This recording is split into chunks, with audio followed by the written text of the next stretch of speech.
Do that. Good evening, and welcome to Women of Global Change Las Vegas Chapter Fireside Chat. I am Dr. Monica Riley. I am the president of the Women of Global Change Las Vegas Chapter, and we are thrilled to have you with us tonight for a special fireside chat featuring Rebecca Sabine and her violin sound healing. You all are in for a treat. And before we get started, I just want to share a little bit about Women of Global Change with you. We are a global sisterhood organization, sisters in service to our communities. We are the change that we want to see around the world. And we have about 20 chapters now, upwards of 20 chapters. You can find us in the Philippines, in Nigeria, Kenya, Zambia, Zimbabwe. You can find us in Egypt, Toronto, Atlanta, Chicago, and in the DMV, Washington, D.C., Maryland, and Virginia. And those are just a few chapters worldwide, including our own chapter here in Las Vegas. We have two events coming up. One is on June 30th. Please join us for a special edition of Fireside Chat on Wednesday, June 30th at 5:30 p.m. Pacific Time, 8:30 p.m. Eastern Time, where we are going to be discussing anything and everything that we need to know, the more we need to know about pride and the LGBTQ community. Specifically, how can we support our teens and our youth, transgendered youth specifically, in the LGBTQ community? And then on Sunday, July 18th, Women of Global Change, we are lighting up the world. We have joined with our sister chapter in the Philippines, and they literally are lighting up remote villages around the main city of Manila, Philippines, by providing electricity and solar power so that people in these remote villages can live sustainable and healthy lives. So join us Sunday, July 18th, for a We Light Up the World extravaganza beginning at 10 a.m. Pacific Time, 1 p.m. Eastern Time. And without further ado, this next guest, Rebecca Sabine, is very, very special to me. I literally feel like I was divinely guided into Rebecca's direction during the month of October of 2017. Rebecca, thank you so much for joining us. Thank you so much for inviting me. There's so much to talk about, so much to share. And we've rarely had this much time together. Usually, maybe like 5 minutes after one of my meditations. So, this is going to be really, really wonderful. Exactly. I literally stumbled into the Red Rock Spa. Well, what a place to stumble into, first of all, right? The Red Rock Resort Spa in Summerlin. And this was during the month of October 2017. Now, the midpoint of 2017 was very, very rough for me. My Nana transitioned, my foundation, the inspiration behind my company, my natural beauty and clean fragrance company, was my Nana. She transitioned at the age of close to 102 years old. She Wow. was a woman who had, she was not on any prescription medications. She had a head full of thick, long hair. Uh, Her memory, her mind was intact. No dementia, no mobility issues. She was still living in her own home, one of the childhood homes that I grew up in. And she transitioned on her own terms. Mm. But Within 63 days, to be precise, after she transitioned, my beloved father, who was my foundation, um, he died unexpectedly. He had not been ill, and this literally was an event in my life that took me on a spiral. So I left my home in Las Vegas and went to the Midwest to spend some time to sort through. So now I had both of their estates that I was handling, right? Through all of this grief. Um, and when I came back to Las Vegas, I needed a massage. I needed a release. Of course, I know different therapies, aromatherapy, Kundalini Yoga, all of those wonderful things that I could call on my senses to help myself. But I needed some outside manipulation of my body temple to get some of this grief, some of these emotions out of my body.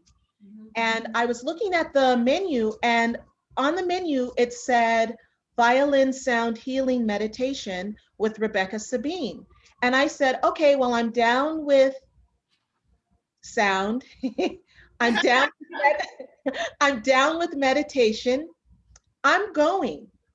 So I ventured out of my cocoon to the spot. And Rebecca, I remember I got there super early, and the ladies were so nice as far as after they checked me in and everything.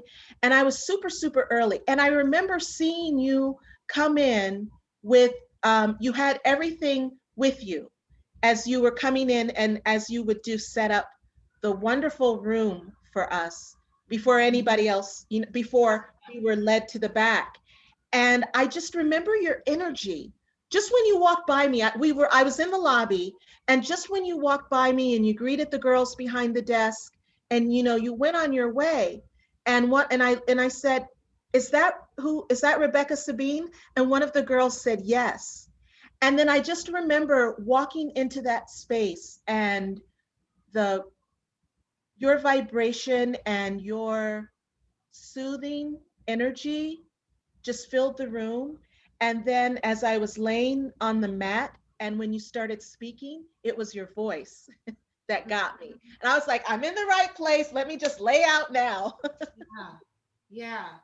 Well, that's what you're saying is actually, you touched on something that I really wanted to talk about. And I was thinking it would be a lot further into the conversation, but since you mentioned it, I did want to say when you were talking about this, the emotions that you were going through, the emotional turmoil, the grief, I do really believe that that is where you were in the right place at the right time, no doubt about it, because I really do believe that that's where the music comes in. Now, the other therapies and modalities that you mentioned, let's say Kundalini Yoga, yes, wonderful for raising the energy up to the higher chakras, right? Yes. And others. But yet, I think there is a trend now in the Eastern, using the Eastern philosophies in the West to kind of skip over the emotional part and just going straight into, you know, the ideas of ascension and ideas of I don't know, even astral projection and all of these kinds of things. But the thing is, we need to work on ourselves. Our bodies are the temple, as you most accurately put it. And we're stuffing down emotions and anything that somewhere in our training is unwanted, we're pushing that down. And that's not all staying there. But I had it happen, and I'm sure when you were there with me, sometimes you would see it, or maybe it even happened to you. Toward the end of the session, people would start crying a lot. And sometimes they'd all be in a line just waiting to hug me at the end. Yes. And I always tried to make it a space of inclusiveness so that if anybody felt like crying, it was perfectly fine within those walls to do that because it's such a release. They needed that release. And what brought it up? The music. You could walk around all day. And here's another thing, having music in the store, music in your house, music here, music there. It doesn't do that. It's not the same. as Yeah. if you're with someone who's playing an instrument. It's that transmission of feeling. But this is not something that can be tested scientifically, at least yet. They tried, they put the electrodes on people's brains. Okay, what's happening in there? But still, don't you agree? That's not the same as what we're talking about. It definitely is not the same. Uh-huh. Um, and you're so right. There were many occasions because after that first time I was hooked and I was there every Sunday. Mm-hmm. And then started bringing friends with me, brought my mom with me eventually. I remember. And you're absolutely right.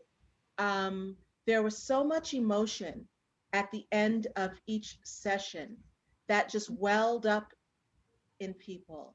And it was such um, a profound release, Mm-hmm. a welcome release.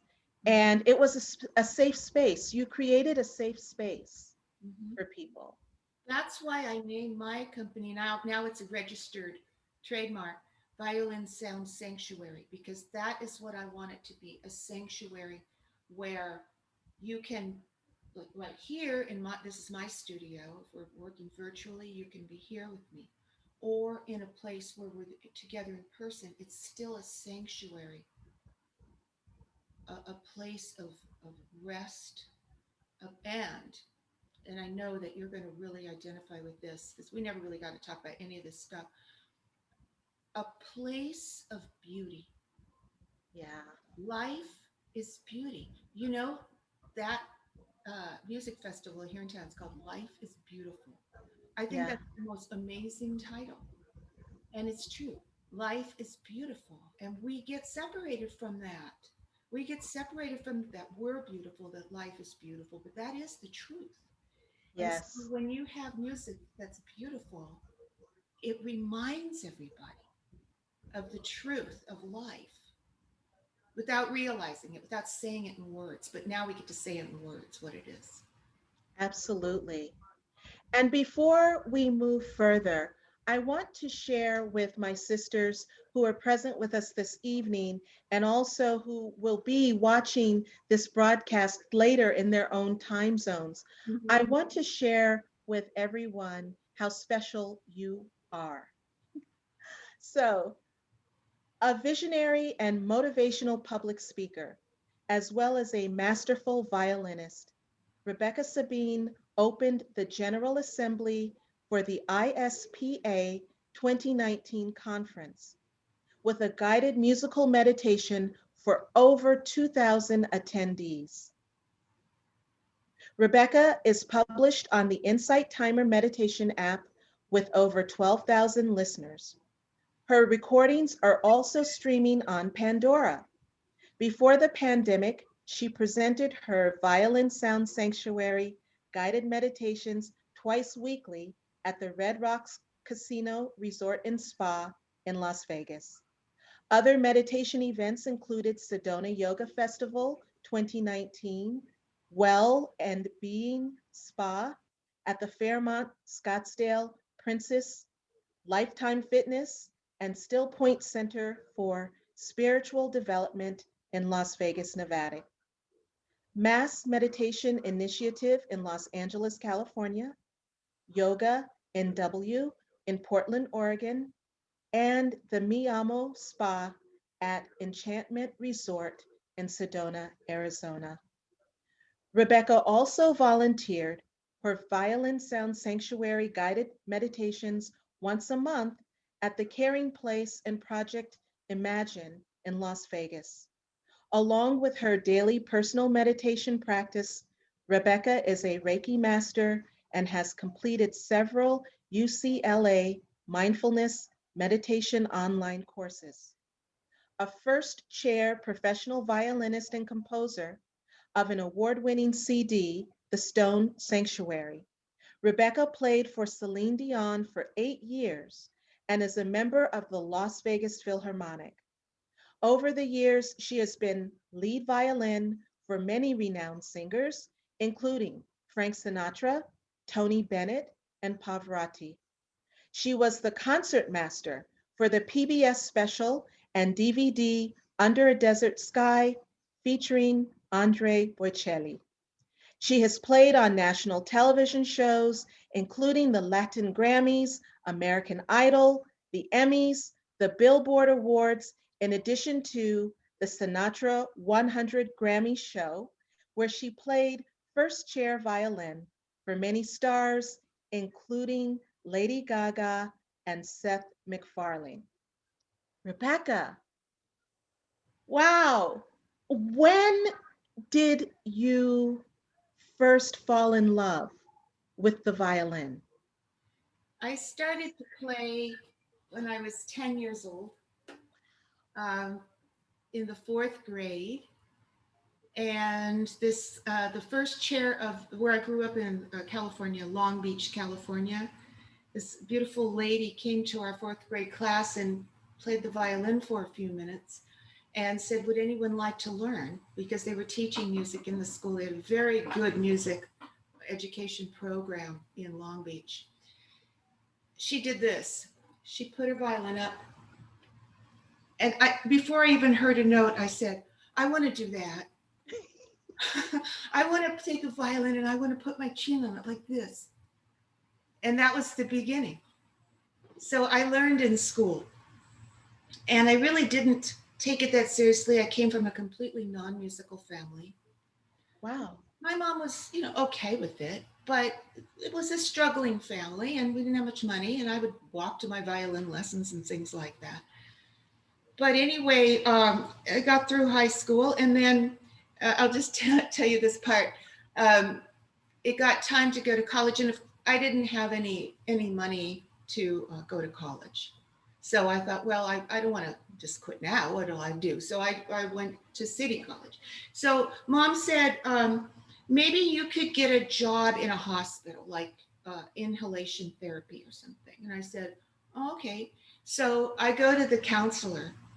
And he said, well, what are you going to study? And I said, inhalation therapy. And he said, do you know what that is? I said, no. He said, well, what do you like? I said, oh, I really like music. He said, well, why don't you do that? I said, okay, sign me up. So I started music. And I needed violin lessons really badly. And it turned out that there was this elderly violin teacher. She was really quite renowned in her late 80s, who lived right across the street from the school. So I went over to her house and I said, Miss Barstow, I would like to be your student, but I only have $40 and that's only going to get me the first couple of lessons. And she said, well, that's all right, dear, because I need someone to help me with my housework. So if you could just come over, every day or so and give me a hand. I said, absolutely. And then I'll teach you. So that's how I got started. And it was really a blessing in disguise, because not only did I have a great teacher, but I was there every day ironing, cleaning the kitchen, and hearing all these marvelous violinists come and have their lessons all day and hearing the things that she would say to them. And I practiced so much because I wanted to be really good like they were. So that's kind of how I got started. Now, let's look at this timeline. I started when I was 10 years old. Just after I'd been studying with Miss Barstow, a friend of mine said, would you like to go to Las Vegas? I'm going for the summer. I've got a gig up there at one of the hotels. I didn't even know what my friend was talking about. But you want to go see it? And I said, well, sure. So I jump in the car, go up there, and we start driving on the strip. Now, this is 1974. Things looked a lot different then. They were just building that one extra building on the old Caesar's Palace. So we're going north on the strip, and he's saying, well, there's the Thunderbird and the Silver Slipper and stuff like that. If anybody's an old Vegas person, you would know what that was. And I saw Caesar's. I said, oh, I like that one. I'm going to work there. He said, nice. That's a nice dream. Well, it turned out I did not go back to Long Beach. I auditioned and I got the job in the orchestra at Caesar's Palace. I was 20 years old. So 10 years from when I started in the fourth grade, I was playing for Harry Belafonte, Anthony Newley, Petula Clark, all the big stars of that day. That was my journey to Las Vegas. Wow, that's amazing. And one of the things that I've noticed, and really this is something that you brought to my awareness with our weekly sessions Mhm, at Red Rock. mhm. I noticed that the violin is an instrument. When you place it under your chin, the vibrato, the vibration is very close to the heart. And I grew up in a house surrounded by music of all sorts. I grew up playing the piano and the flute for a minute before I got bored with that, and then I switched to the clarinet. um, my point is, nothing has ever gone through me like the sound from the violin. Mhm. It's close to the heart, the Mhm. vibration, the sound. Yeah. So when we hear sound healing, what exactly does sound healing mean? Well, that's a really big question, and I'm going to attempt to answer it. But is it okay if we do a little sound right now and then we can talk about it? Yes. Okay, let's do that. And so I'm going to introduce a piece of music that I wrote. This is the first piece of music that I wrote. And where it happened was around the year 2000. I went on a trip to Zion National Park. And if anybody's been there, you know what an incredibly spiritual spot, vortex, if you will, that is. Yes. And when I was there, I was so inspired by the splendor and the majesty of nature there that I came home and I started writing music. And subsequently, I was playing in a chamber orchestra and I asked the conductor, would it be okay if I took this music and orchestrated it for our group and we could perform it in concert? He said, yes, of course. So we did. And then people were coming up to me saying, where's the recording? As if recordings just come out of the air. Right. But I took that as a sign that I was going to start doing my own recordings. And in that day and time, we didn't have digital. That's a whole story in and of itself, how I ended up creating this music. But you can still get it, and I can tell you later where you can find it. The name of it is called The Stone Sanctuary, which is Zion. The Stone Sanctuary Silhouettes of Zion. And the first piece I ever wrote, I'm going to play for you right now.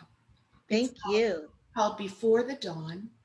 And if you want to just kind of sit back and just imagine that you're in the canyon now, and it's that beautiful, still time at the end of the night and the beginning of the morning. And all life is just beginning to come aware. Let me get this set up right, okay? I want to. Absolutely. I remember this was one of the first CDs of yours that I downloaded. I think after my third time with you, I downloaded this one, and also Sea of Light. Is that Yeah, the? I'll tell you about that one in a minute. Okay, cool. I hope this sound quality is okay on Zoom. It might not be perfect, but try to overlook that, okay? Absolutely.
Thank you. Thank you.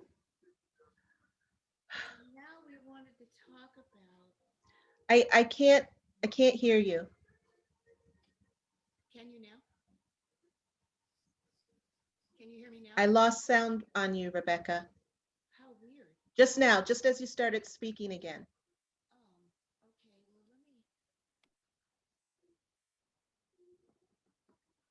Okay, well, let me, Okay, now you muted yourself. now Okay, okay. is it back? It's a little better. It's a little faint. How weird. I don't know what to do.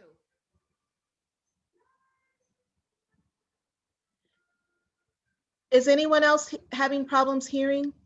Yeah, if you can get closer to your mic, maybe, because we can hear you, it's just faint. Okay, but it changed, right? Oh, You could hear me A before. little closer. A little closer now. Now? Yeah. Yeah. When I was playing the violin, could you hear it? Yeah, we could definitely hear the violin. It's just now when you started talking, it seems like it got really faint. You know what might have happened? There's probably some buffering going on. And you've got to wait because it was so much input from all that music. And so it probably will get better. Okay, all right. But in the meantime, while we wait, what happens? Can you share with us what you know about what happens to our body, our mind as we listen? You know, a part of the sound healing. What are we receiving when you play? Well, first I want to attack this question, which is, as I say, it's a big question in more in general terms. So, anticipating that we would discuss this, I looked it up online from different vantage points. The first we're going to look at is from a scientific vantage point. So there's been a lot of research, and I'm going to just read to you from a website of journals in neuroplasticity and neuroscience and listening to music. And this is what it said. Music impacts brain function and human behavior, including by reducing stress, pain, and symptoms of depression, as well as improving cognitive and motor skills, spatial temporal learning, and neurogenesis, which is the brain's ability to produce neurons. So that's been discovered through researching the actual brain. Then you look at sound therapy, and according to Deepak Chopra's website, every sound has a physiological effect. When you listen to a beautiful piece of music or inspirational words, a cascade of pleasure producing chemicals course through your body, supporting health and wholeness. In contrast, studies of urban environments show that people subjected to ongoing noise pollution are more likely to suffer from stress and lowered immune function. Ayurveda recognizes that music is a therapeutic, valuable tool for balance and healing. So those are a way of thinking of it as, say, endorphins, a chemical reaction within the brain will take place while listening to the beautiful music. And that's all true. But for me, it goes a lot further than that. And when I look at it from a more spiritual standpoint, I also found in another book, wonderful composer Pauline Oliveros, and she wrote in her book, Deep Listening, a composer's sound practice. Deep listening is a form of meditation. And she suggests an exercise where you imagine, I love this, that you are listening with your whole body. Yes.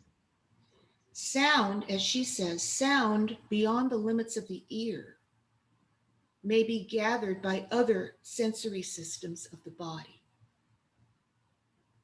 So when you're hearing the vibrational sounds that are going through the ear into your ears, but it's also maybe the very deep vibrations you can't exactly hear with your ear, but it's affecting your body. Because let's think about it, we're all vibration, right?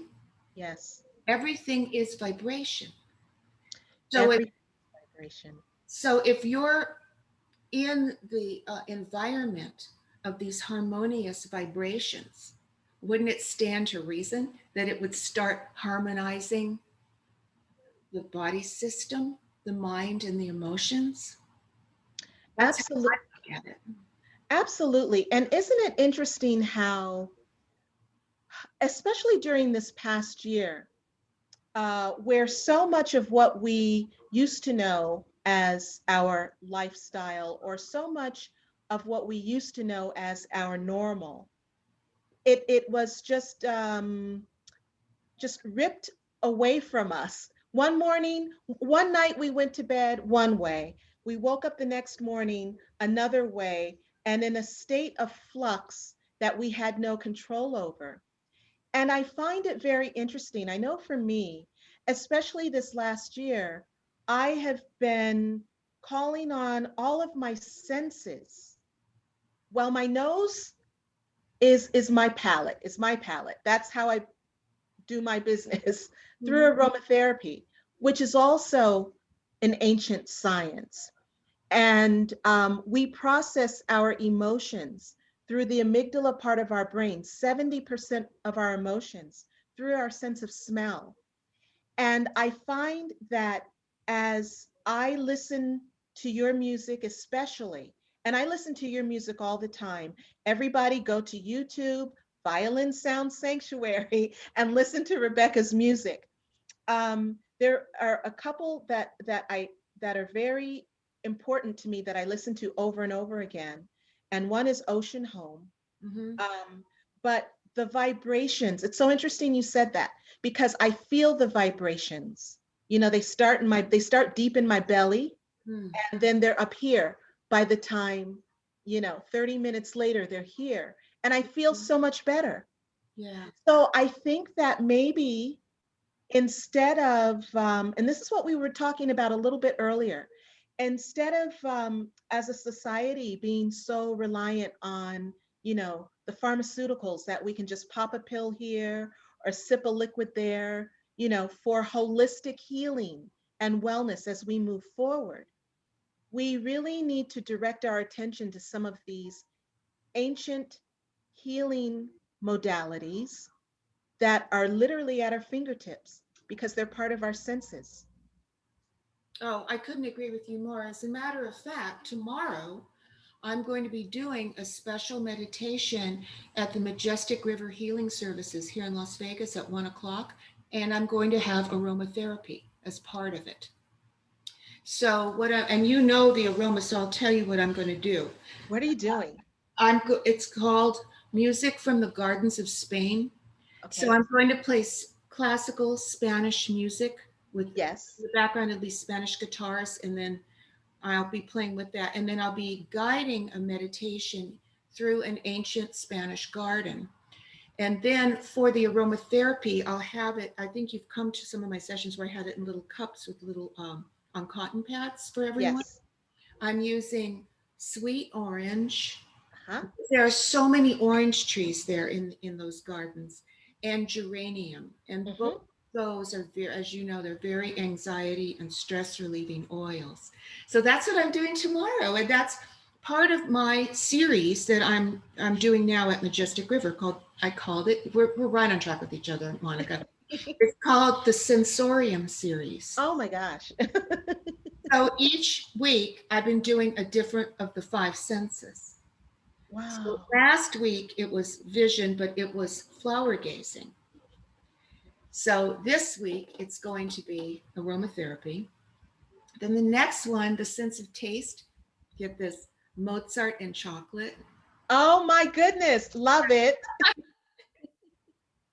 And then the last one, I will focus on hearing the sounds of nature.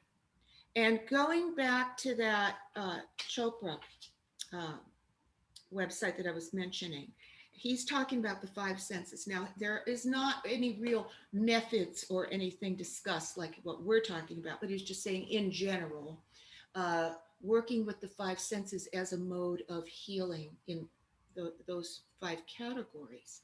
And then when you start looking at hearing, you're looking at nature sounds, which, as you know, I've always incorporated that in the Yes, background of the music. And I'm absolutely. one for you that has that.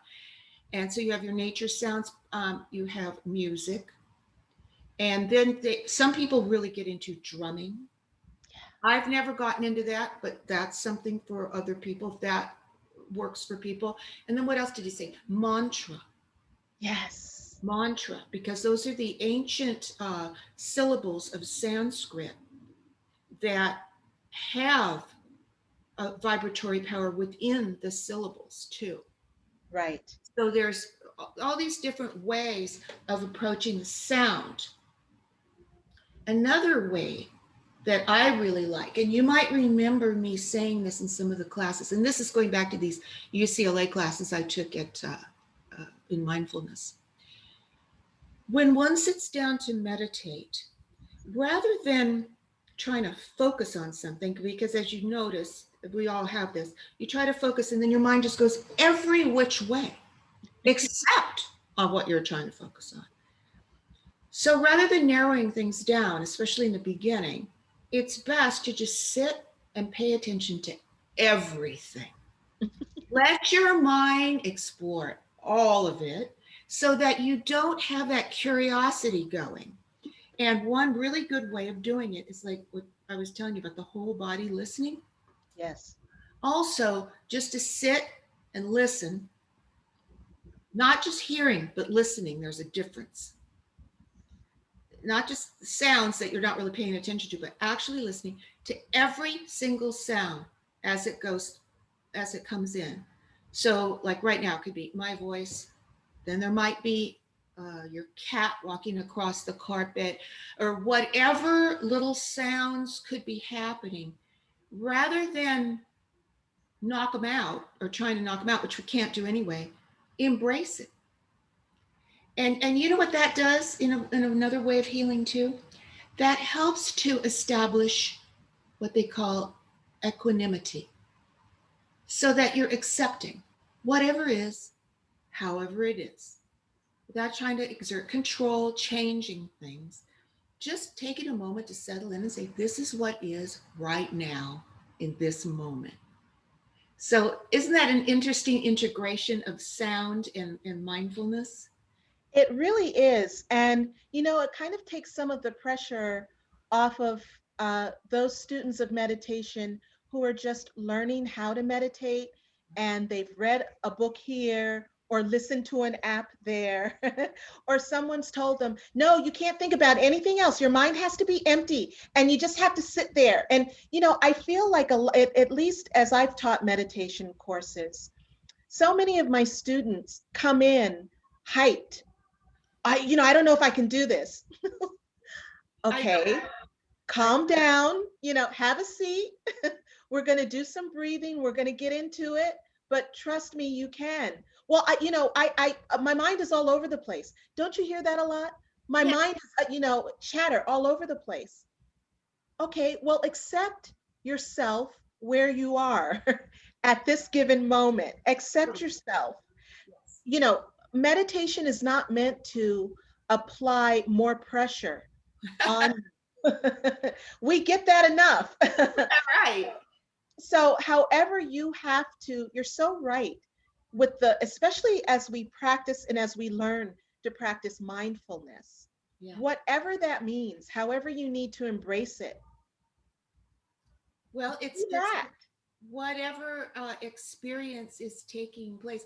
And speaking, and I that kind of reminds me of something I did want to mention, and it had to do with, well, one, about beginner's mind, which is that, as you well know, we start with that beginner's mind every day, no matter how long we've meditated. So we're all on the same footing as far as meditation goes, whether it's your first day or you've been going on forever. You can probably get deeper, as time goes on, but still to always regard it as a practice of being in the here and now and of acceptance of now rather than some goal oriented thing. And that's another thing that, oh, it's so fun talking to you, because few people are interested in hearing me say all this stuff. But the goal-oriented mindset, and I must admit, I have that too. But wouldn't you say that in a way that's a very masculine energy? Yes, definitely. And we, You know why? It's so linear. yes, It's point A to point B to point C. It's so linear. And as women, that really is not, you know, we are multitaskers. We are not linear oriented. no. So it does not work for us. You know, we can do A, B, C, D, but trust and believe we've got Q, R, S, T, U, V, W, X, Y, Z woven interspersed through there. And, you know, it's definitely a very masculine uh, uh, connotation. It's a masculine paradigm, It and it is. just doesn't work. And the thing about it is that so many of the teachers, the philosophies, the gurus and such through the ages, they've all been men. Absolutely. So you go to read some book and it's by some guy. Okay, well, that maybe that's good for you, but you're not a woman. You don't understand what it's like. It's not like that. It's not like that. And this brings me to, wait, I've got to share another moment. Uh-huh. I remember through several of your sessions, Mm-hmm. you know, before we would start, you would always talk about relaxing before you would take us through the breathing exercises and, you know, stretches to open up our bodies. Yeah. You would say, you know, receive with your third eye open. How many times did we see a man literally walk into the glass? Okay, so we were in a beautiful yoga room, yoga setting, heated floors, gorgeous lilac and blue and just gorgeous, looking out on the infinity pool, you know. But the one wall of that room was glass, and that glass wall was also the door entrance. So, you know, even my first time there, I knew the door from the glass wall. You know, you open the door and you walk in. Women would open the door and walk in. Sometimes we would have men in class, and prior to them opening the door and walking in, they would always bump into the wall. And I remember thinking to myself as I was, you know, trying to control myself not to chuckle, you know, only a man, you know, it's like you've, when you open the third eye, that means you have released total control of yourself and you have opened up. It's a whole elevated level vibration where you are opening up yourself to whatever, you know. And it was just, do you remember that? I mean, they constantly, consistently, and one guy every week did the same thing. We bump into it every week. Every week. And sometimes really hurting himself, you know, just Right. coming into this glass. And I'm wondering what it was.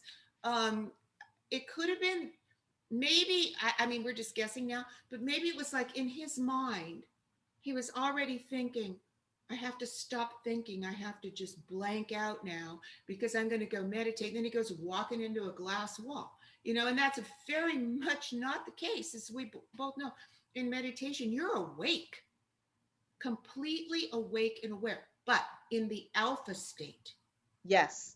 So that's where I really think what I do is it helps people get into that alpha state.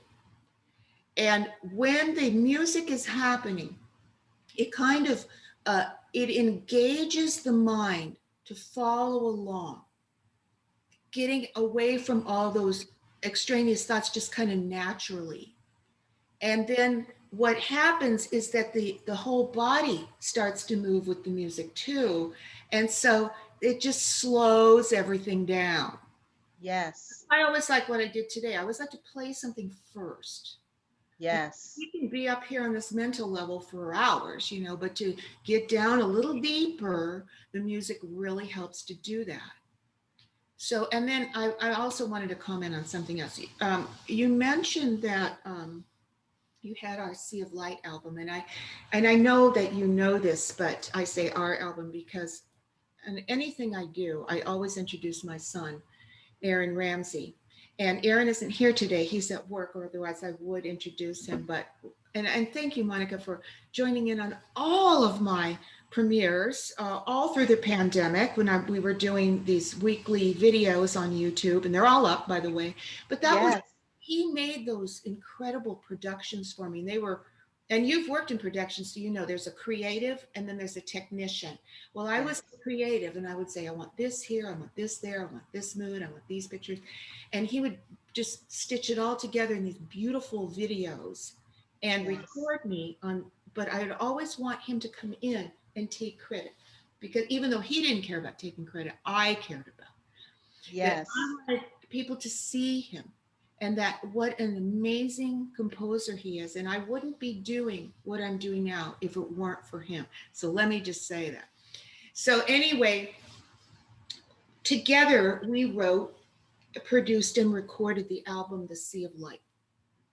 And that was our first collaboration. As I say, the Stone Sanctuary I did all by myself. He was only 12. But it's a little too soon to be writing news. But we did The Sea of Light together. Now that got onto, I submitted it to Pandora and it was accepted. And that's not the same as just throwing it up online. That goes through a lot of curation. Yes. And I took, I was very proud of that was accepted on Pandora. Well, and I used to have physical copies of it when I would go do these meditations. Not anymore. Nobody has CD players anymore. I made a couple people, but basically it's a waste of time. Paper and plastic to, have things like that. So I don't have any physical copies anymore, but at the time I did. And when I was doing, at the same time that I was going to Red Rock, I was going to this Still Point Spiritual Development Center twice a month as well. And there was this one couple that would always come, just lovely people. And I always look forward to seeing them and playing for them. Well, when the pandemic started, everything fell apart with Still Point. And I was just over there talking with Shauna, the director, and she said, when are we going to have you come back? So we were talking and we said, okay, the fall we'll start, and I'll tell you some of the things we're going to do then. So she said, well, I'm not going to mention names, but this couple, she lost him during the pandemic. Oh, wow. He had a stroke. Then he had to go to the hospital and he got COVID in the hospital. And it was just like one thing after the other, and she lost him during the year. Wow. So I was very sad to hear that. Anyway, the next day I went to go play the opera downtown at the Fifth Street School. And that was, I'm in the Las Vegas Opera Company. So I was getting ready to play the opera. And I go into the restroom and there she is. That same woman that would come to all my sessions. And I said, oh, it's so good to see you. I'm so happy to see you. And I heard you lost your husband. She said, oh, yes. And she was telling me the story. And then she said, but I want to let you know something. We listened to the Sea of Light music every night during his illness and even on the night he passed away. I almost started crying. Oh, my God. You just never know, right? Where your creations are going to end up and who can help. And just by that incredible synchronicity, I ran into her in the bathroom last week. Well, see, this to me, this is how you know that you, Rebecca Sabine, are divinely guided in your purpose, because throughout your life, from the age of 10, and even when you came to Las Vegas that first time and said, I'm going to play at Caesar's Palace, and I'm transitioning into this amazing thing in a minute, but first I just want to say, and then with this wonderful woman, and you're healing, you literally are healing humans and probably some fur babies too, one note at a time. And I know for me, this past weekend, Father's Day weekend, for whatever reason this year, it hit me really hard. So I just kind of shut everything down and shut everyone out. But I listen to your music all day. I listen to Ocean Home. Please help me with the title of the one about the trees. Sacred Tree Energy. Yes, I listened to that one. Sea of Light. I was just listening to you all day, and literally my day that Sunday began at 5:55 p.m. I had awakened that morning and had a very emotional morning, couldn't even make it through my yoga. But I just listened to you from the time I awakened until like 5:30 and got myself up from my bed. 5:55, I was on point and ready to go. But the point is, it was your music, it was your sound that helped me through that. Thank you for that. I mean, it really makes it worthwhile. This does bring me to an important point that I've been thinking about that I wanted to share. As a musician, you're looking at the concept of sound from a different way.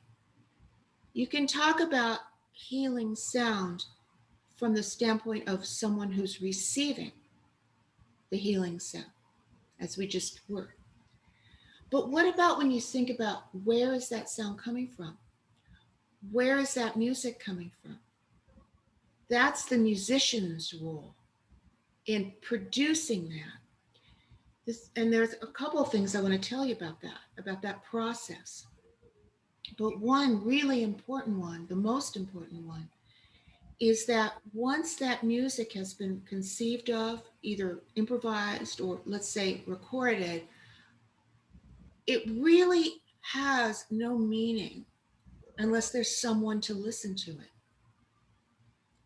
That's the important part. It's the gift it's a gift to be able to get it. Because what would it mean to me? I'm not going to just sit around and make records for myself. It's for someone else. That's the whole point. And a lot of times musicians don't really get to have that kind of interplay with an audience or recipient of the music. And you were wondering about in some of the questions, well, what's it like to be on a stage with a big star, Celine Dion or something like that? For her or any other superstar, they are giving but they are receiving that energy from the audience, that love, that attention, that appreciation. They are receiving that. But as a musician on the stage, you're giving support to that product.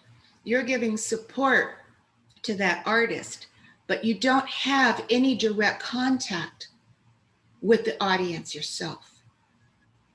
So that's, as I'm transitioning into this mode of life, I'm able to do this, to have direct contact one by one. Like you said, one note at a time, one person at a time as well. And that is so fulfilling for me. I imagine it is because you have so many different layers to yourself as a meditation guide and as a Reiki master. Two things first I want to ask you, as you're playing, are you receiving what you're giving? Yes. How are you feeling when you play? Okay, when I'm playing, it's like this. You know how when you have an intuition, Yes. it's like a feeling, it could be in words, but it's a knowledge, it's a knowing. It's like that. I open myself up for my higher self, for that knowledge and that inspiration. And so I am actually hearing it too. Does that make any sense? It makes a lot of sense. Mm-hmm. And I think that's why, not why, I think that's how you touch so many people. And I don't really know that you really know how many people you touch, because it's so important. And as an artist, especially, Mm-hmm. when you can open yourself up to be that vessel, Yeah. however that is. And it's different every time. Right. It's not the same. But when you don't have that fear in your own body, Mhm. and you can open yourself up as that vessel, Yeah. that's so profound. And not everyone has that ability or that gift to do that. I want to say you hit it on the head. You totally hit it on the head, because up until I start to play, I might have jitters. Yes. A lot of times I do. But as soon as I hear the sound and I've made that connection with what's coming through, trusting that, and I don't know what it is intellectually, but I feel it, then I'm there. And then what comes through me, and that's probably, this is the Reiki part, I think. What comes through me is that universal wisdom that actually knows everyone and what everyone's needs are. And I'm just making myself available. I might not have any idea of what that is until somebody comes back and tells me something Yes. happened, like the story I just told you and the story you told me. I don't, like you said, I don't know that. But I do know that people have to hear it for my purpose to be complete. Absolutely. So, as first chair violin for Celine Dion for so many years. Wait, I wasn't the first chair for her. I was for all the other names you mentioned. Oh, okay. Like hundreds. But Okay. not her, because she would bring her first chair. And I always like to make this clear. Like, as you can see, I give credit where credit is due. Yes. And I don't even want that karma on me that I Yes. couldn't let something slip. We talked about that earlier. Yes. She would bring Philippe from Canada. Now it's her man. And so that was even more to the point of what I was telling you about being a support person in that role. So go ahead. And knowing, as you play for an artist, have they ever said to you what they're feeling? I mean, like, what? Okay, so when the concert is over, you know, backstage or whatever, have they ever said to you or expressed to you what they're feeling when they hear you? I want to tell a story. And this happened real, it was like in the late 80s, but you were talking about what are some of my memorable experiences. Yes, yes. Okay. I was playing the first chair for Frank Sinatra, and he was a truly great musician. He always listened, really listened to the orchestra, exactly what was going on in every song he sang, and he knew every part of those arrangements.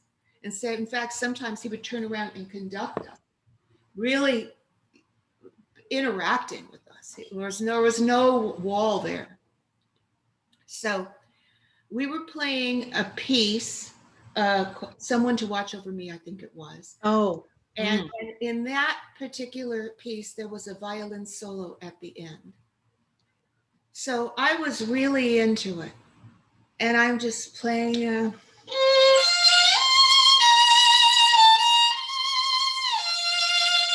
Something like that, whatever it was. And I opened my eyes. And from all the way across the stage, I saw those sparkling blue eyes looking right at me. He was there with me for every note I played. And it wasn't a personal thing, it was about music. So there's my story. Yes. Well, because, you know, Rebecca, when you carry your violin, you have your own spotlight. It's like you have your own spotlight that follows you. Seriously. It's the light that I feel like, you know, and I'm going to, you know, use the darkness and light symbolism. You know, a lot of people, I imagine, come to you who are not feeling well, or who are in their own darkness, or not, you know, without hope or whatever. But once they see you, you know, when we speak with you one-on-one, when we see you, and then when we hear you and we're elevated to a whole nother level, it's that light that you have that opens the door, that penetrates that darkness in some people so Yeah, that they have hope. that's you know what? That thank you for saying that because I want to share with you something that's new. We were talking about okay, pandemic, at least in our country, it's Yes, subsided so much. I don't want to act like it's over because many people are still suffering everywhere. yes, But at least for us, we can move about freely now and start thinking about what we might do as we get out of the house. And actually, I've decided to try something really new. We were talking about the one on one thing. yes. And leading up to this, I will say that during all these years that I don't even mention this in my bios, but I've been a violin teacher for like 40 years more. And I have always enjoyed these private lessons, even working with little children from kindergarten and bringing them all the way up through college and into their professional careers, and we're still friends.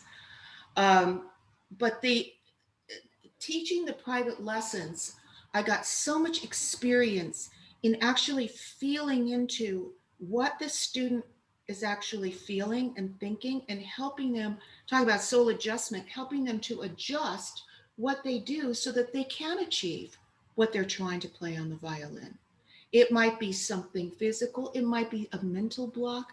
It could be something somebody said to them years ago, you're not good enough. Whatever it is, we would look at that and work through it. And I've been doing this for years. So I thought, why don't I take that skill and join this platform? It's called heal.me. And I'm going to offer my services as an online counselor, meditation instructor, guide, and sound healing for one on ones, both on video or Zoom. But also, I have now my own meditation room over at Majestic Healing. So I could do this in Las Vegas as well in person because I would have this room there that they are going to provide for me. Isn't that cool? Oh, that is so cool. Yeah. And our young people need you. You know, we're talking about the feelings of not being enough or not feeling worthy. And I also teach it at the College of Southern Nevada. And I find that so many of my students in the last, it's been a trend almost, the Mhm. last 3 or 4 years, many of them who are absolutely brilliant. I teach writing, I teach composition, wonderful writers because they open their soul. And when we write, we connect with the heart. So what's coming out on paper is what's from the heart.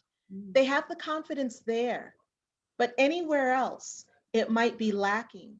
Mhm. And just as you've said, someone in their lives, and it's usually an elementary or high school English teacher, has told them that they can't write or they're not good enough. The phrase, you can't do that, you're not good enough. It's horrible to It's tell. It's horrible as a mature adult to hear that, but it's horrible as I don't think that adults realize what that does to a child's mind. It's Mm. something that if they hear it at the age of 3 or 4, 7 or 8, they never get past it. It's always in the back of the mind. I don't care how much you accomplish, you're still not good enough. Yes, and I think that's as teachers, it's so important for us to uncover that if it exists there. Uh, I have an adult student now and in violin, and she said I was always told you're playing out of tune. You're out of tune. Well, that this is not good enough because to say that there has to be a remedy. You can't just say you're out of tune, but not explain why or how or what to do about it. Just go home and practice. And this has been a recipe for failure for so many people. And I think that this also relates very much to what we're talking about meditation too. Go you got to go meditate. You're too stressed out. You need to meditate. This was here. It's on the news. It's on CNN. Wellness. Go meditate. You're like, yeah, okay. But what am I supposed to do? I just sit here and I don't even know what I'm supposed to feel. Right. So that's kind of where I come in too, is either as a guide, as I want to be one-on-one too, but in classes, just being able to help people have that experience of feeling good, the experience of releasing, of crying, the experience of beauty, the experience of being elevated, of getting past the to-do list, whatever it is for that person. To have that experience, to know what that's like in your stomach, in your heart. And then you can go home and go, oh, yeah, I think I can do this. It's a place to come back to. Absolutely. Mm-hmm. And you talk about the stomach, you talk about the gut. When we talk about, knowing your gut, trusting your gut, in integrative medicine, probably like the first day, we're taught that the human body, we really have three hearts. Okay. We have the heart, our heart center, this organ here, but also our brain and our gut are the two other hearts that are in alignment with that heart center. And I think that when you find anyone listening out there, if you have a migraine or a tension headache, everything else is thrown off. Your digestion might be thrown off. If your heart sick, if you have a heartache, you might not be eating, or you might be eating too much. Your brain is distracted. So when we have our three hearts in alignment, that's when we reach optimal health. And I think for me, as a doctor of integrative medicine and as my journey, my life journey, of healing and my own healing. A lot of people think doctors when we come to you, we're healed. No, we've got our own ish that we're processing through too. But for me, my goal each day when I wake up is to maintain that alignment so then I can help others, so that I can heal others. And on the days when I just can't get it together, like Father's Day, I shut it all down, do what I need to do to ground myself, right? It's so important that those of us who are healers, that we find our way back to our center and our grounding place. Yeah. Oh, you said so many great things that I wanted to spring off of. So let me try to remember Okay. I'll start with what you just said about the grounding. All right. So let's talk about grounding in relation to sound. And this is fun. Okay. This is just a little fun thing. And I don't know if I did this in any of my classes, but I want to share it with you. Now, the four strings of the violin, because you did music, you might know this, but perhaps some of the listeners don't. They're G, D, A, and E. G, D, A, and E. So I think it's kind of fun to think of that lowest tone. That's G, grounding. So we just thought of that, and I'll play on the G string.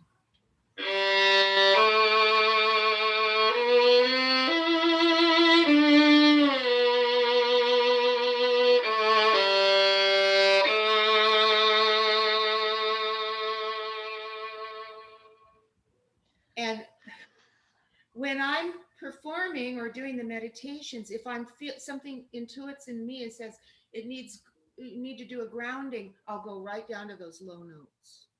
Yep. Now the next one is D. So we could think of all kinds of different words that could go with it. And I was thinking that this one, I could think of so many, but I was thinking of deep, and I was thinking of devotion. So how about deep devotion? And that's deep. And that was the string that I played on before the drum.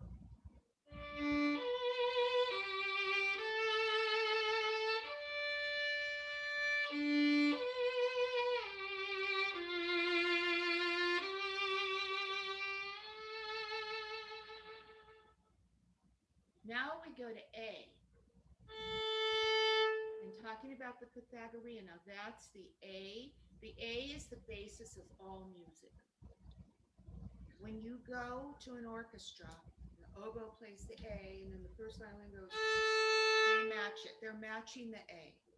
And then every other note, you've heard that violin, that tuning sound.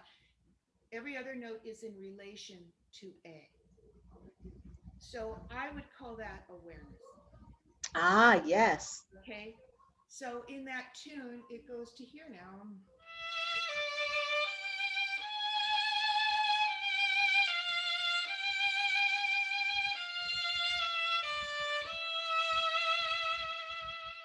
It's a little higher in the pitch. That's the A. Now we got one more, the E. And that one is very high. I love the high notes too.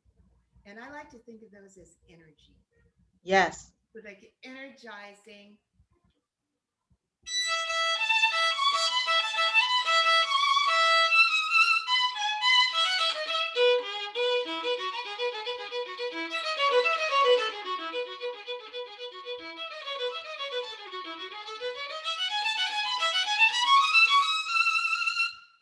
Yes.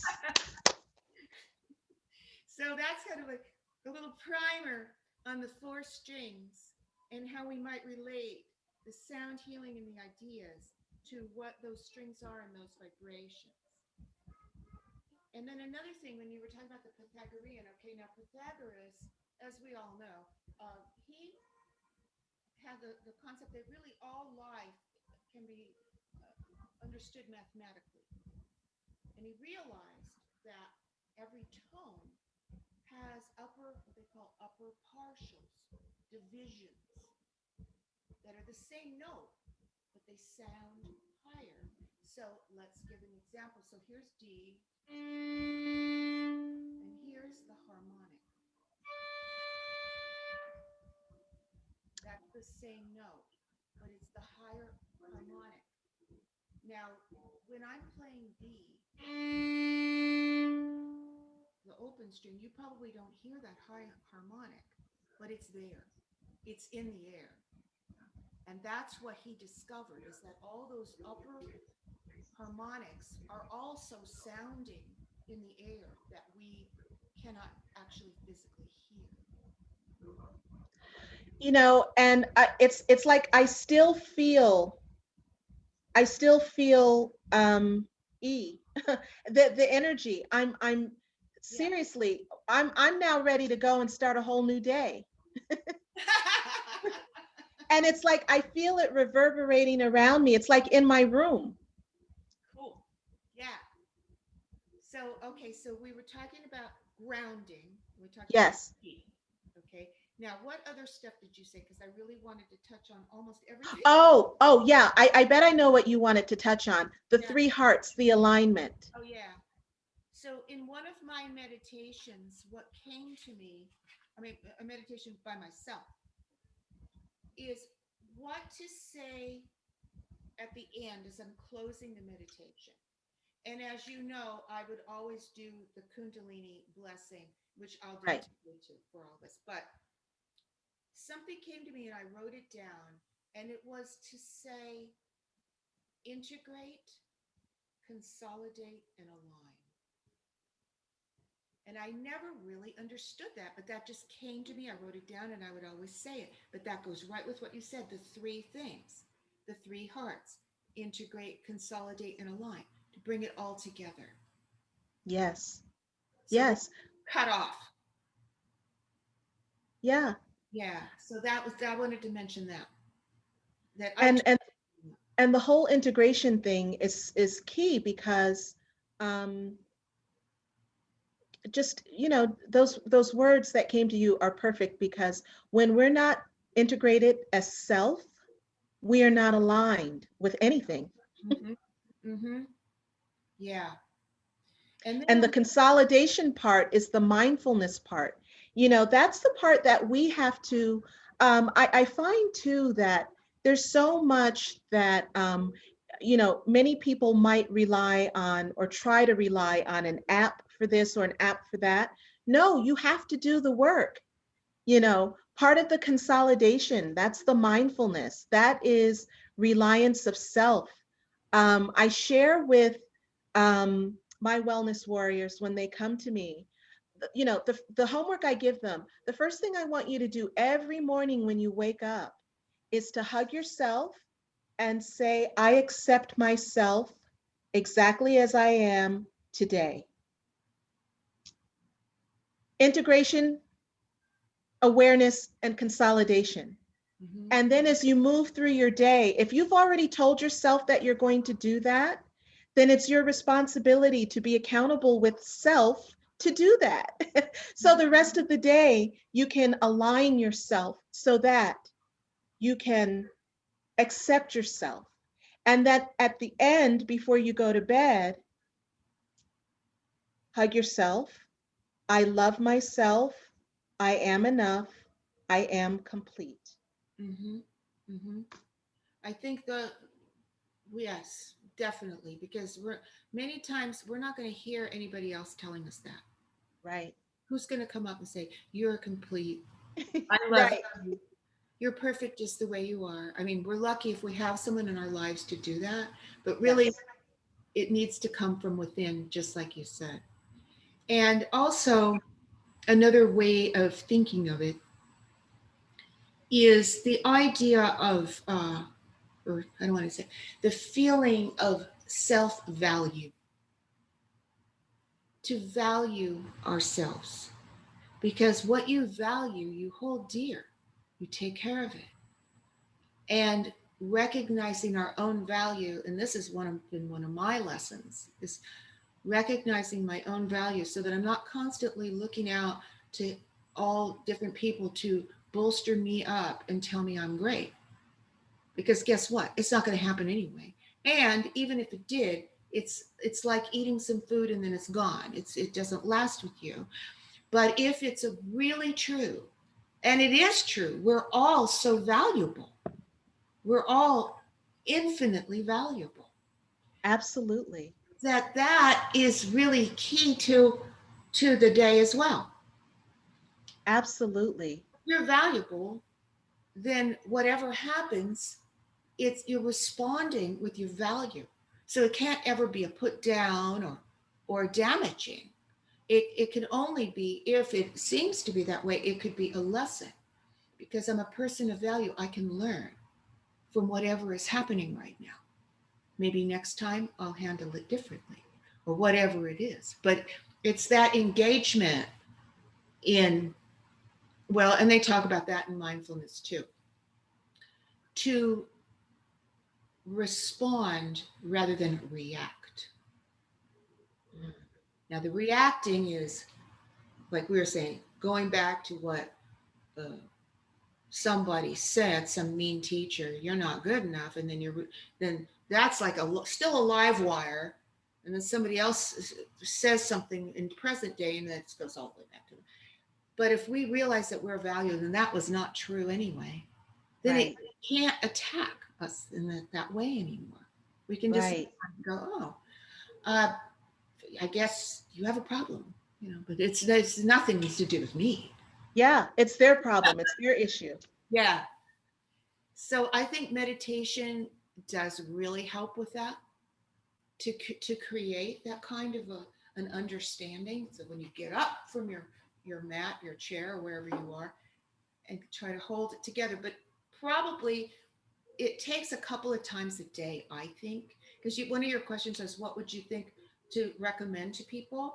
And I'm sure you already do this, recommend this to people, but I do recommend having a place in your home environment where you can sit by yourself.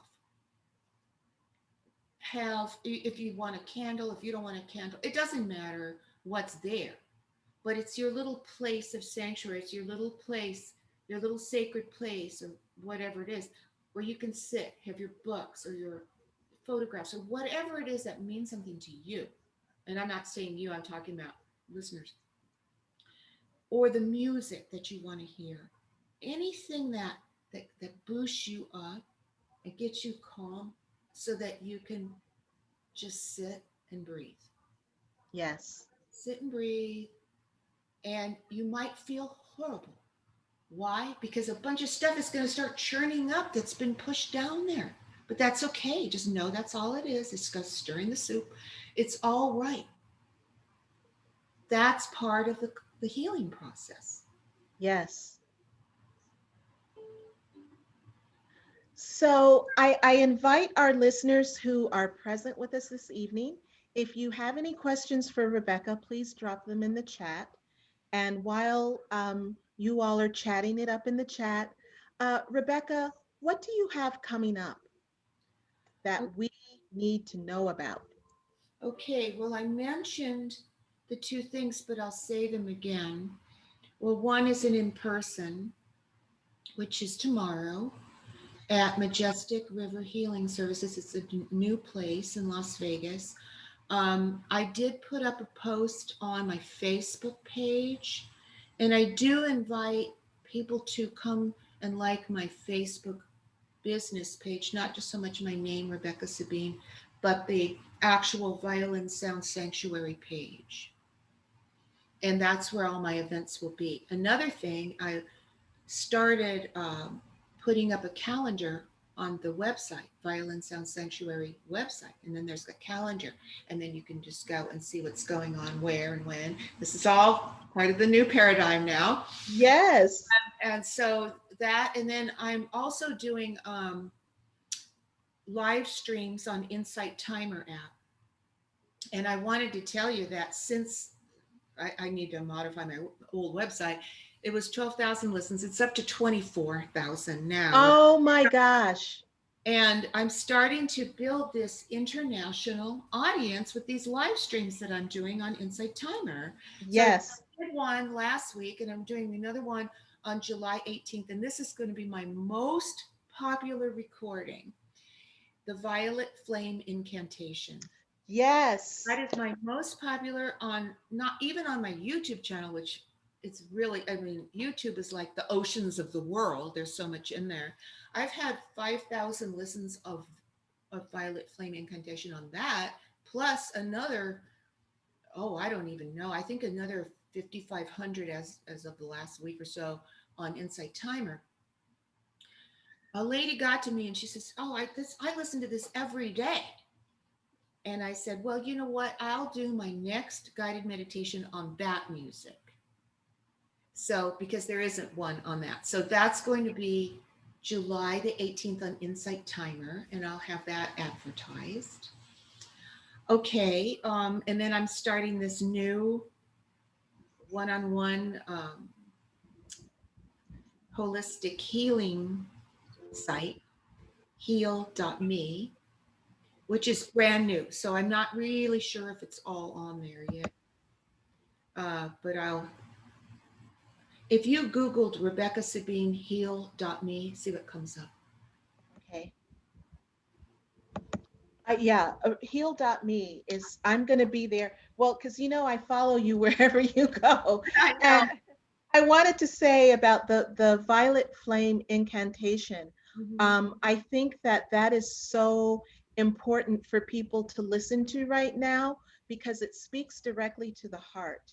Mm-hmm. I know for me, but when I listened to it, it was just a random thing. It popped up on my YouTube University syllabus.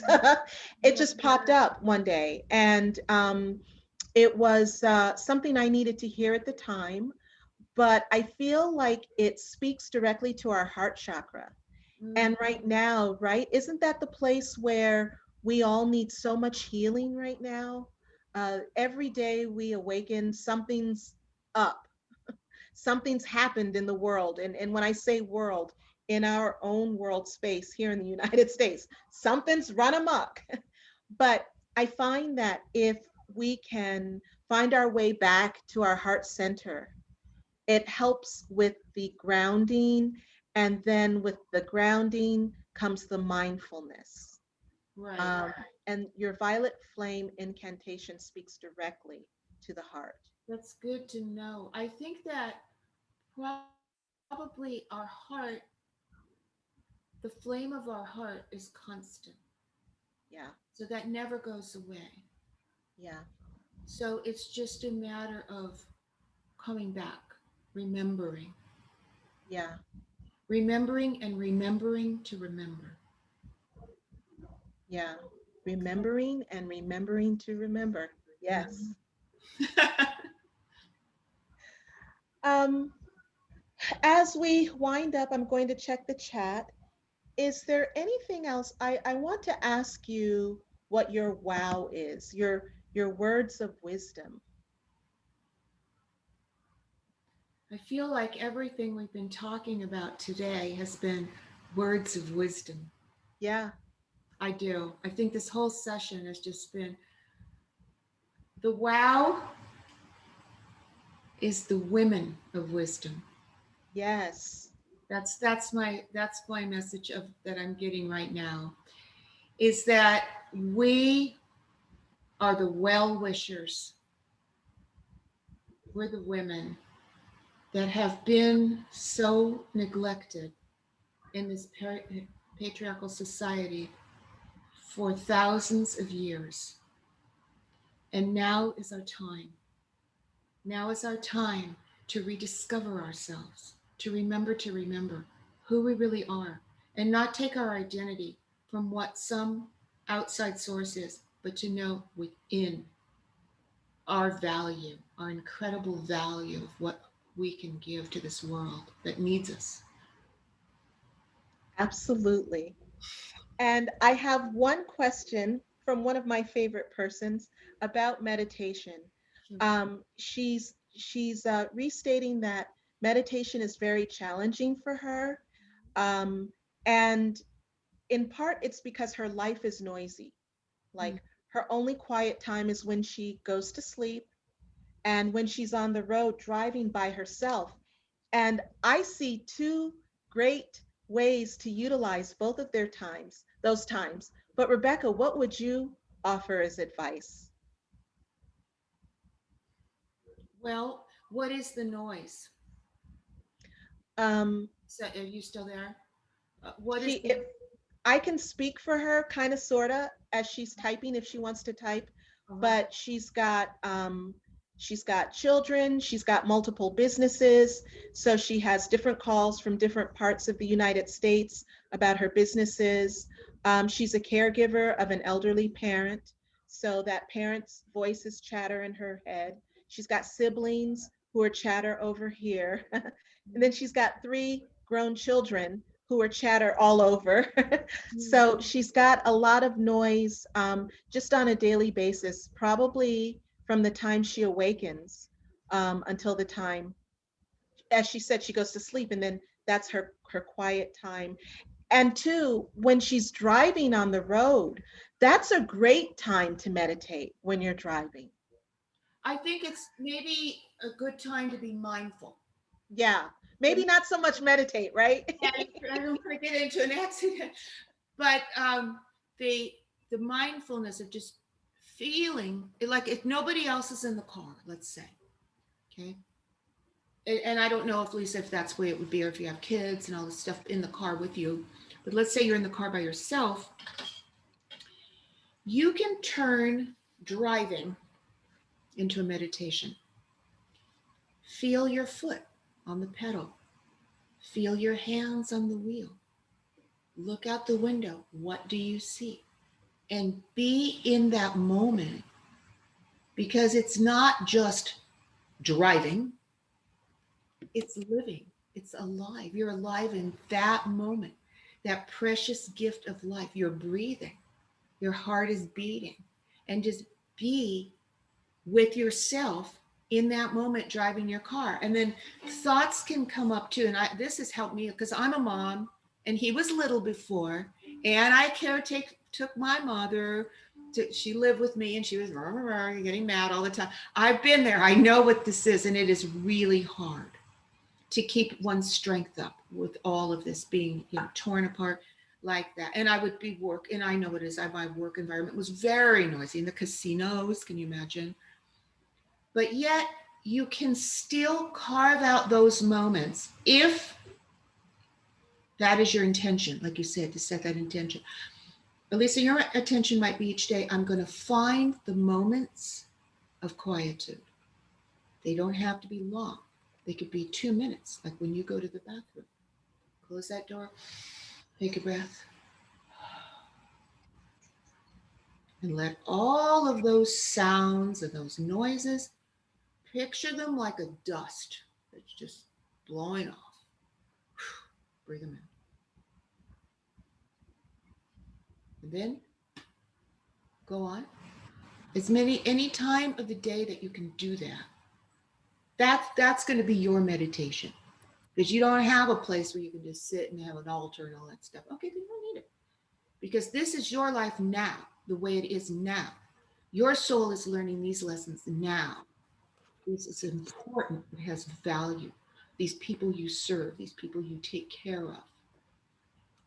You're an important part of the world, but you're important too.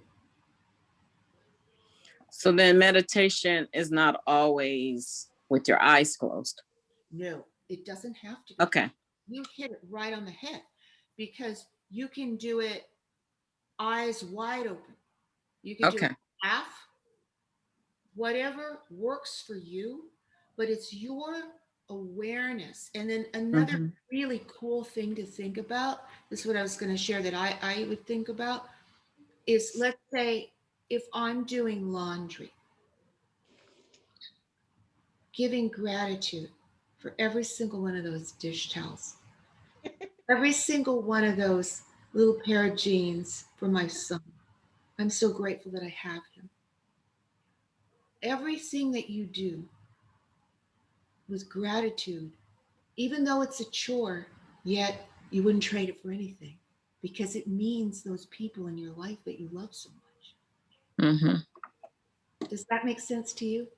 Yes. Yeah. Yeah. Makes sense to me too. Yeah. Okay. In fact, that brings it home. That's all I have to say. That brought it home right there. Looking at things that we do for others. I can say that those present that I know who are here, my sisters who are here with us tonight, and myself, we are all caregivers of our mothers at this point. And okay. I'm grateful that my mom has her own home and she can still function in her own home, but there's still things that I have to do as the only child, as her daughter, for her. And you just brought it home. So the next time I make the call to get her out of some mess that she's made because she's misunderstood something and she doesn't want to admit that she misunderstood. So the next time I'm on the phone, talking to whoever that entity is, instead of thinking, Mommy, how could you get yourself into this? I'll think, Mommy, I'm so grateful that I still have you. Yes, but I'm here to get you out of this mess. And there's some humor in getting you out of this mess. Tell you one that my mom did one time. Oh, it's so funny. I can't wait to tell it. Okay, so it was when Aaron was in school and he was becoming a budding drummer, and he was going to perform at a concert. So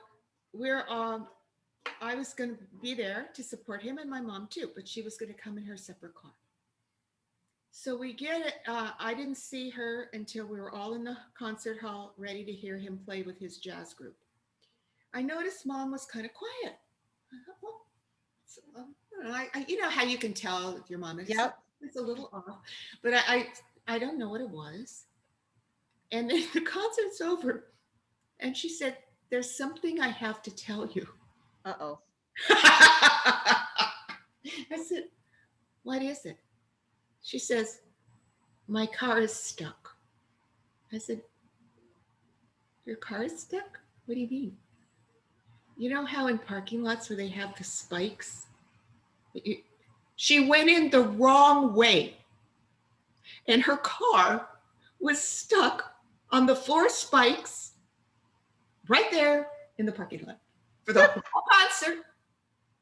And she didn't say a word. She was so embarrassed about what happened, and she didn't know what we were going to do. So, of course, we called a tow truck. We had to get 4 new tires and all this stuff. You know what? It wasn't until I moved to Las Vegas, there are a lot of places in Las Vegas, a lot of parking lots where they really just want you to go in and not back out. You can't back out. You know, you're one way in and you got to figure your way out. But there's so many places with those spikes. That's what Oh my goodness. She tried to back out and that was it. Yep. I know. And then, you know, when her health was really failing too, she went through that whole thing. And anybody that's out there that has moms that are elderly and you're trying to take care of them, like you're the only one to do it, and I was too, it's really hard sometimes. It's really, really hard. And my mom would say things to me like, you're just trying to get rid of me. You don't want me here. You want to put me in a home and put me away, things like that. And it would make me feel so guilty and horrible for her to think that was what I wanted. I didn't want that. I wanted her to be happy. And that's what I would always tell her. So I want to say this for anyone that might need it. I'm kind of like getting this message right now. So what happened was my mom got very ill, and I made a difficult decision that after she got better and she could walk again, that I was not going to have her move back in with me, but I was going to put her in a residential home. I put a lot of thought and care into this. I even went online to find a guy to help me. And I never do that, you know, get random help. I was so desperate to find the right thing. But I did pray about it a lot. I meditated about it a lot. And I saw an image in my mind, in my meditation, of a door. And there were 2 plants on either side. And there was some sort of a peaceful image of a woman. Well, I drove up and there was the place. It was just like I saw it in my mind. I thought, this has got to be it. So I signed her up. We only had enough money for her to be there for 1 month. But I thought, you know what? I'm going to let the universe take care of this. This is, I felt right. So I took all of her furniture that was here and I decorated her a room in there before she got out of the hospital so everything would look the same. And when she came out, a van brought her to the new place, and she just walked in and she said, "Thank you, Beck." That's what she called me. "Thank you, Beck. I like it. This is great." She didn't feel abandoned at all. As a matter of fact, it was perfect for her because she ended up being the most in shape person in that place. And she was helping people, pushing wheelchairs. She had her own art room. I can show you pictures of all of this. She was always engaging people in conversations. She turned out to be a healer in that place for all of those people and could be of service. And she felt like her life was worthwhile again. Completely different from how we ever would have imagined it. And she would tell me all the time, "I'm so happy. This is the happiest I've ever been in my life." And I think that's some service that you were talking about. I think that sometimes we forget in the caretaking role that, you know, they're still vibrant. Their hearts, as you said earlier, are still beating like flames. Mm-hmm. So they still have a purpose. Maybe they don't know in this physical body that they don't necessarily recognize. Mm-hmm. Because I can speak for the mothers that I know of my sisters on this call. They're very vibrant women, very vibrant. And it's all about us then as daughters, helping them find their new purpose, their new footing, so that they, again, it comes back to feeling valued, you know, and other people can help them to feel valued.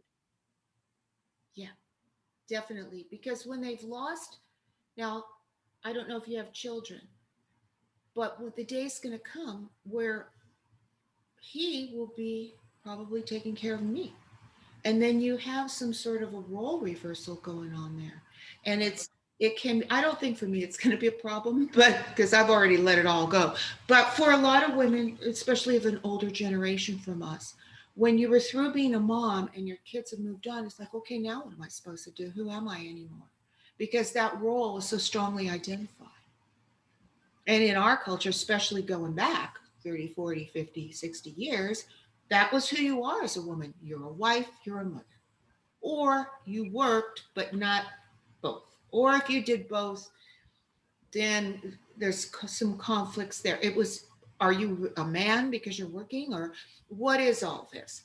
So we're still going through these transitions. I think it's a lot better. But for our mothers, like the ones that went through the Depression, it's different for them.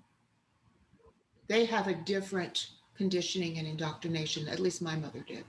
She went through extreme poverty, and it was damaging to her. And so for her, she felt like being independent was the most important thing in life. But that's what she taught me. Yeah, sometimes they forget that, my mom divorced and then moved away from the family homestead to another side of the earth, New York, which was like, what? Yeah. with a toddler in tow. And then had a fulfilling career as a college professor at an Ivy League institution. And, I think sometimes, and she has taught me to be the woman I am, right? So I think that sometimes when we get to the point where we're in that role reversal, sometimes, like I'm talking to my mom and she might say, well, why would you say that? Or, you shouldn't say something like that. And I'm like, well, you taught me to say it, so I'm going to say it. I think sometimes they forget that they have reared us to be the women that we are. That's So, a really good point. yeah. To speak our minds and to be independent. Yes. Yeah. Absolutely. Absolutely. But I really do believe that it's all evolving in a good way. Yeah. And I've just closed by telling you that I just read the book Silent Spring by Rachel Carson. Oh. And if you even want to watch an amazing documentary on PBS about her, this is exactly what she encountered with the environmental crisis. She saw it way back in the 50s. And every man of science said, you're a woman, you don't know what you're talking about. You're not a real scientist at all. But boy, did she have it nailed. And it's perfect for our conversation because the book is about sound. Yes. Sound of birds and how important they are in the life of the earth. And if this earth isn't preserved, we will lose the sounds of the bird. It will be a silent spring. We don't want that. Yes. Thank you so much. Thank you for being you. Thank you for sharing yourself with us. Thank you for healing us in the time that we've shared together. I really appreciate you, Rebecca. I appreciate you too, and everybody else that's been with us on this chat. What an amazing togetherness and community this has been. Thank you so much. Thank you. And on that note, I just want to say, and I usually say a lot at the end of these fireside chats, but I'm just going to say a few words. Be mindful, be grateful, and be loving. And I want to thank Rebecca Sabine and your incredible life-altering violin sound healing. Thank you for sharing your time with us. This has been Dr. Monica Riley with the Women of Global Change Las Vegas chapter, our Fireside Chat series. Thank you for being with us and be well.